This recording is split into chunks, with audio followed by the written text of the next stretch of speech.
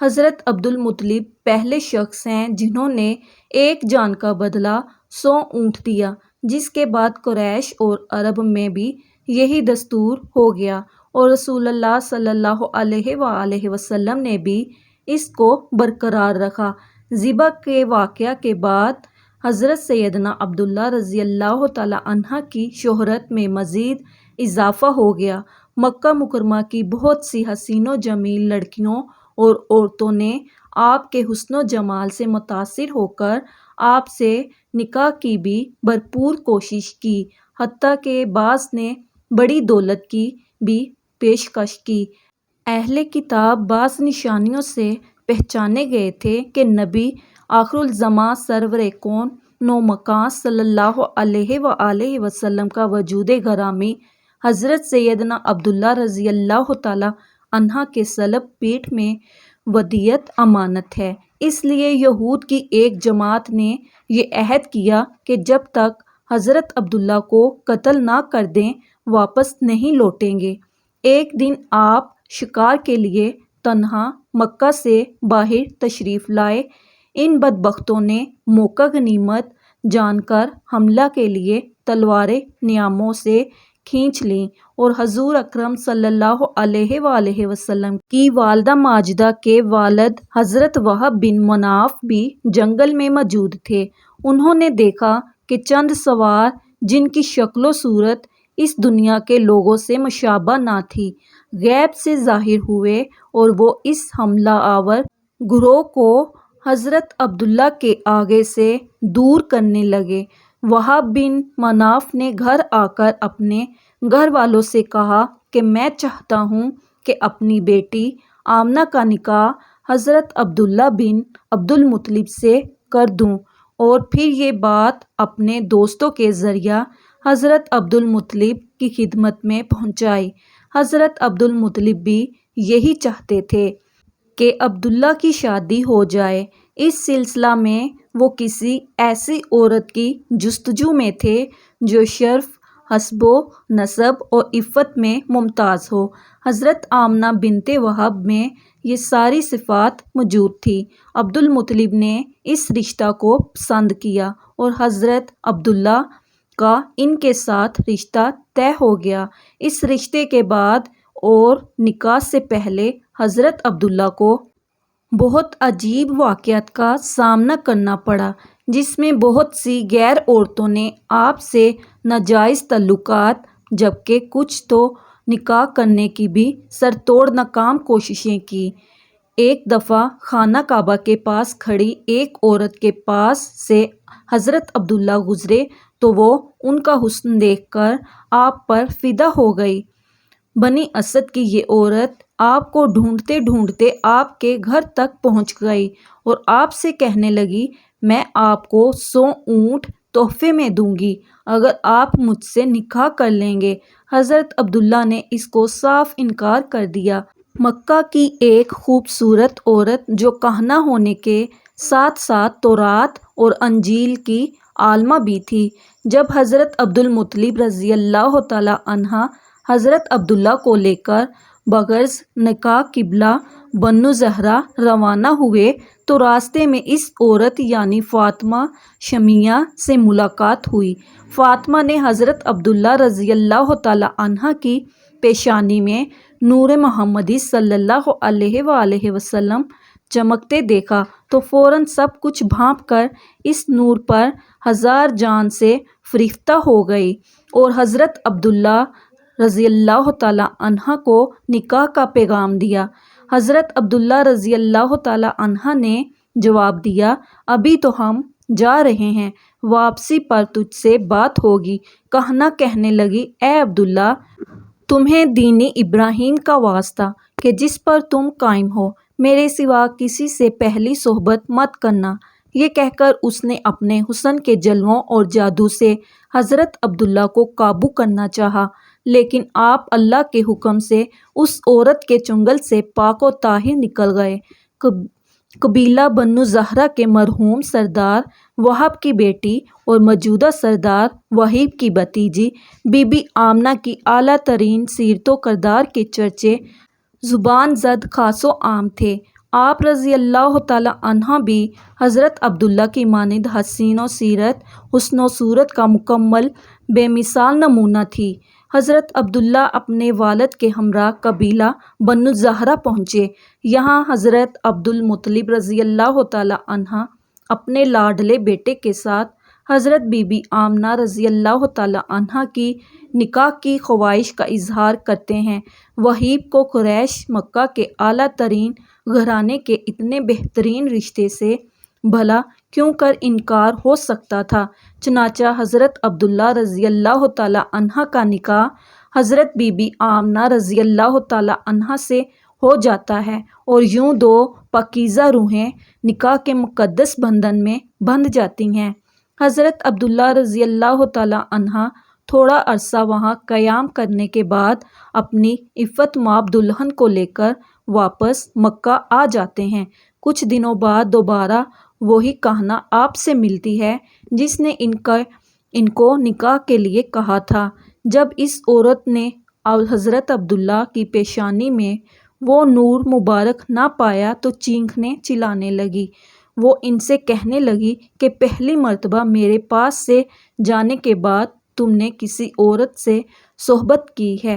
آپ نے فرمایا، ہاں، میں نے بی بی آمنہ بنت وہب سے نکاح اور زفاف کیا ہے۔ وہ عورت کہنے لگی، اب مجھے تم سے کوئی سروکار نہیں، میں تو اس نور مبارک کی خواستگار تھی جو تمہاری پیشانی میں جلوہ افروز تھا، اب وہ دوسرے کے نصیب میں چلا گیا۔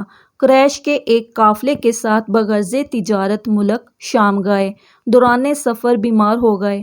واپسی پر یہ قافلہ مدینہ منورہ کے پاس سے گزرا تو حضرت سیدنا عبداللہ رضی اللہ تعالیٰ عنہ بیمار ہونے کی وجہ سے یثرب یعنی موجودہ مدینہ ہی میں اپنے والد عبد المطلب کے ننھیال بنو عدی بن نجار کے ہاں ٹھہر گئے۔ قریش کا قافلہ جب مکہ پہنچا تو انہوں نے حضرت عبد المطلب کو ان کے بیٹے عبداللہ کی صحت کی خرابی کے بارے میں بتایا تو آپ نے فوری اپنے بیٹے حارث کو یثرب عبداللہ کے پاس روانہ کر دیا۔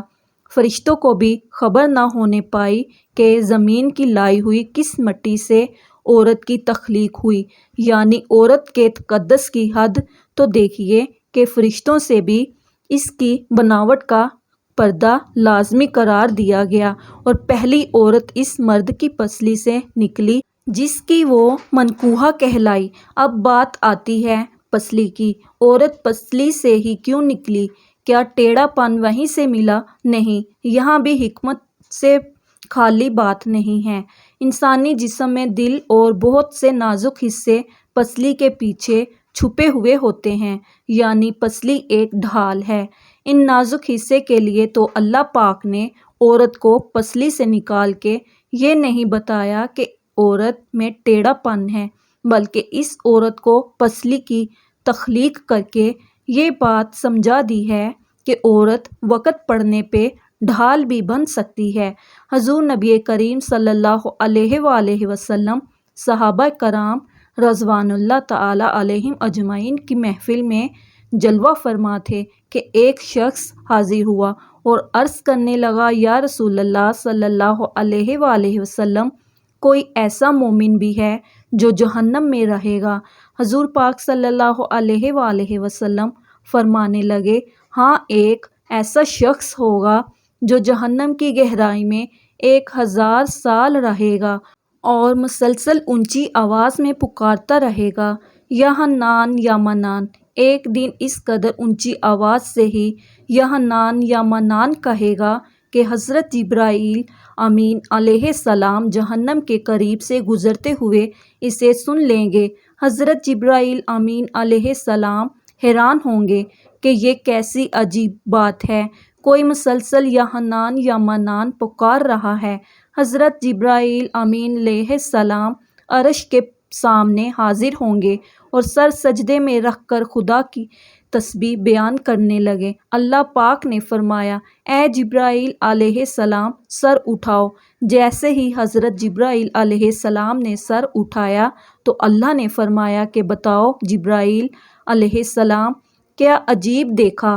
آج تم نے حضرت جبرائیل علیہ السلام عرض کریں گے اے ہمارے رب، میں نے جہنم سے آتی ہوئی ایک آواز سنی ہے جو کہ گہرے گھڑے سے لگ رہی تھی، کوئی پکار رہا تھا یا حنان یا منان۔ اللہ فرمائے گا اے جبرائیل علیہ السلام، جہنم کی دروں کا مالک کے پاس جاؤ اور اسے کہو کہ جو بندہ یا حنان یا منان کی صدا لگا رہا ہے اسے جہنم سے نکال کر تمہارے حوالے کر دے، پھر اسے میرے پاس لے آؤ۔ حضرت جبرائیل علیہ السلام جہنم کے دروازے پر تشریف لے گئے تو دروازے پر دستک دی، مالک باہر آیا۔ حضرت جبرائیل امین علیہ السلام نے انہیں اللہ کا حکم سنایا۔ حکم سن کر مالک جہنم کے اندر گیا۔ حضرت محمد صلی اللہ علیہ وآلہ وسلم نے فرمایا، جیسے ماں اپنے بچے کو پہچانتی ہے، مالک ایسے جہنم کو پہچانتے ہیں۔ اس کے باوجود مالک یا حنان یا منان کہنے والے شخص کو تلاش نہیں کر سکا۔ باہر تشریف لایا، حضرت جبرائیل امین علیہ السلام سے عرض کرنے لگا اے جبرائیل امین علیہ السلام، جہنم نے گہرا سانس لیا ہے، اس لیے کون سی چیز پتھر ہے، کون سی چیز لوہا ہے اور کون انسان ہے، اس کی پہچان نہیں ہو رہی۔ حضرت جبرائیل علیہ السلام اللہ کی بارگاہ میں سجدہ کریں گے، اللہ پاک ارشاد فرمائے گا اے جبرائیل علیہ السلام، سر اٹھاؤ، تم یا حنان یا منان کہنے والے کو کیوں نہیں لائے؟ حضرت جبرائیل علیہ السلام عرض کریں گے مولا دروکا جہنم مالک نے بھی معذرت کر لی ہے، کہتے ہیں جہنم نے گہری سانس لی ہے، اس وجہ سے پتھر لوہے انسان کے درمیان کوئی فرق نہیں بچا ہے، تو یہ سب جل کر کوئلہ بن چکے ہیں، کسی چیز کی پہچان نہیں ہو پا رہی۔ اللہ پاک فرمائے گا جبرائیل مالک سے کہو میرا بندہ جہنم کے فلاں گھڑے میں فلاں کونے میں اس حالت میں پڑا ہوا ہے۔ حضرت جبرائیل علیہ السلام جہنم کے دروازے پر گئے اور حضرت مالک کو یا حنان یا منان پکارنے والے کا پتہ بتایا۔ مالک جہنم کے اندر گیا اور دیکھا ایک شخص ہے جس کے پاؤں اس کی پیشانی کے ساتھ اور اس کے ہاتھ گردن کے ساتھ بندھے ہوئے ہیں اور جہنم کے سانپ بچھو اس کے ساتھ لیٹے ہوئے ہیں۔ حضرت مالک نے اس کی زنجیریں توڑ دی اور جہنم سے نکال کر حضرت جبرائیل علیہ السلام کے حوالے کر دیا۔ حضرت جبرائیل علیہ السلام اسے عرش الہی کے سامنے لے کر حاضر ہوئے، سر سجدے میں رکھا۔ اللہ پاک نے فرمایا جبرائیل امین علیہ السلام سر اٹھاؤ۔ جبرائیل علیہ السلام نے سر اٹھایا۔ اب اللہ پاک نے اس بندے سے کہا اے بندے، کیا میں نے تیری بہترین تخلیق نہیں کی تھی؟ کیا میں نے تیری طرف رسول نہیں بھیجے تھے؟ کیا میرے رسولوں نے تمہیں میری کتاب نہیں سنائی تھی؟ کیا میرے رسولوں نے تمہیں نیکی کا حکم نہیں دیا تھا؟ کیا تجھے برائی سے منع نہیں کیا تھا؟ وہ بندہ ساری باتوں کو مانے گا، قرار کرے گا یا اللہ تو نے میری بہت اعلیٰ تخلیق فرمائی، تیرے رسول بھی تشریف لائے اور انہوں نے تیرے احکام بھی سنائے۔ اللہ پاک فرمائے گا فلاں فلاں گناہ کیوں کیا؟ وہ عرض کرے گا یا اللہ میں نے اپنی جان پر ظلم کیا جس کی سزا میں مجھے جہنم میں ڈال دیا گیا۔ اے اللہ اس کے باوجود میری امید نہیں ٹوٹی، مجھے تیری رحمت سے امید تھی، میں یا حنان یا منان پکارتا رہا، مولا تو نے مجھے اپنے فضل سے جہنم سے نکالا ہے، یا اللہ مجھ پر رحم فرما۔ اللہ پاک رحم فرمائے گا اے فرشتوں گواہ ہو جاؤ، میں نے اس پر رحم کیا اور اسے معاف کر دیا۔ ناظرین آئیے اپنا محاسبہ کرتے ہیں، کیا ہم میں سے کوئی ایسا ہے جو کہہ سکے کہ میں اپنے ایمان کا حساب کرتا ہوں؟ اپنے اپنے گریبانوں میں نظر ڈالیں، کوئی ایسی خوبی جس پر ہمیں یقین ہو کہ ہمیں دوزخ میں نہیں ڈالا جائے گا۔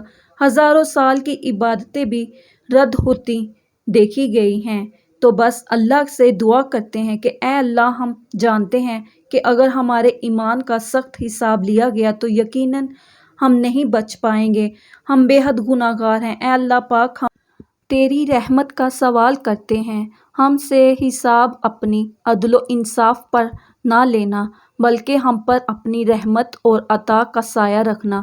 اے اللہ پاک، ہماری دعا کو قبول فرما، آمین۔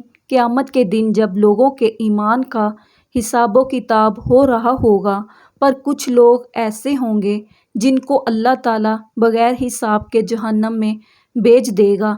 صحابہ کرام رضوان اللہ علیہم اجمعین نے عرض کی، یا رسول اللہ صلی اللہ علیہ وآلہ وسلم، وہ کون سے لوگ ہوں گے؟ نبی کریم صلی اللہ علیہ وآلہ وسلم نے فرمایا، ظالم حکمران، وہ تاجر جو جھوٹ بولتا ہو، وہ بوڑھا شخص جو زنا کرتا ہو۔ نبی کریم صلی اللہ علیہ وآلہ وسلم نے فرمایا، جس شخص میں یہ 3 عادات پائی جائیں وہ جاہل ہے، جو سننے سے پہلے ہی جواب دینا شروع کر دیتا ہے، بات کو سمجھنے سے پہلے ہی جھگڑا شروع کر دیتا ہے، علم نہ رکھنے کے باوجود فیصلے شروع کر دیتا ہے۔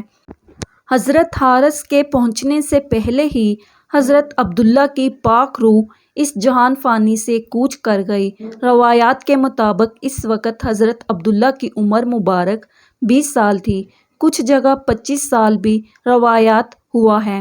ناظرین، آج کل کچھ علماء حضور کے والدین کے ایمان پر انگلی اٹھاتے ہیں، لیکن انہیں شاید مسجد نبوی کے اس واقعہ سے سبق حاصل کرنا چاہیے کہ جب مسجد کی توسیع کے لیے حضرت عبداللہ بن عبد المطلب کی قبر 1400 سے زیادہ سال گزرنے کے بعد کھولی گئی اور آپ کی لاش وہاں موجود میڈیا اور ہزاروں لوگوں نے دیکھی اور گواہی دی کہ آپ کا ایک بال بھی گدلا نہ ہوا تھا، جسم کا خراب ہونا تو دور کی بات ہے، یہ خبر دنیا کے تمام ٹی وی چینلز پر چلائی گئی اور پاکستان میں نوائے وقت اخبار مورخہ 21 جنوری 1978 کے مطابق مدینہ منورہ میں مسجد نبوی کی توسیع کے سلسلہ میں کی جانے والی کھدائی کے دوران سرکار مدینہ صلی اللہ علیہ وآلہ وسلم کے والد گرامی حضرت سیدنا عبداللہ بن عبد المطلب رضی اللہ تعالی عنہ کا جسد مبارک، جس کو دفن ہوئے 1400 سال سے زیادہ عرصہ گزر چکا تھا، بالکل صحیح سلامت حالت میں برآمد ہوا۔ آپ کے جسد مبارک کو وہاں سے نکال کر جنت البقیع میں دفن کیا گیا۔ اللہ پاک ہمیں حضور اکرم صلی اللہ علیہ وآلہ وسلم اور آپ کی آل اور آپ کے والدین پر ہمارا درود و سلام قبول فرمائے۔ اللہ تعالی ہمیں نیکوکاروں میں شامل فرمائے، آمین۔